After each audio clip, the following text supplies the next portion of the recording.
আজকে আপনাদেরকে দেখিয়ে দেব কিভাবে ভলিউম বাটন ছাড়া আপনারা কিভাবে মোবাইলের সাউন্ড বাড়াবেন। শুনেছেন, আপনারা ভলিউম বাটন ছাড়া আপনার সাউন্ড বাড়াতে পারবেন খুব সহজে। তো কিভাবে বাড়াবেন সেই প্রসেসটি দেখিয়ে দেব আজকে এই ভিডিওর মাধ্যমে। তো আপনার প্রথমত কি চলে যাবেন সেটিংসে, শুনেছেন, সেটিংসে চলে যাবেন। সেটিংসে আসার পরে আপনারা একটু স্ক্রল করে দিয়ে চলে আসবেন। নিচের দিকে আসার পরে তো আপনারা এখানে আসার পরে এখানে দেখতেছেন এডিশনাল সেটিংসটা আপনারা এখান থেকে বাইর করে এই এডিশনাল সেটিংয়ে একটা ক্লিক করে দেবেন।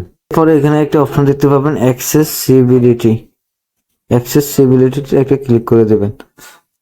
তো এখানে আসলে আরেকটা অপশন পাবেন আপনি অ্যাক্সেসিবিলিটি মেনু, দেখতেছেন অ্যাক্সেসিবিলিটি মেনু, এই জায়গায় একটা ক্লিক করে দেবেন। ক্লিক করে দিলে এরকম একটা ইন্টারফেস শো হবে। আপনার এখানে আসার পরে এই অপশনটা আপনার অন করে দেবেন। এখানে অ্যালাউ ক্লিক করে এই দেখতেছেন এই অপশনটা কিন্তু এখানে চলে আসছে। আমাদের এই অপশনটা অন করে দিয়ে একদম বাইরে চলে আসবেন।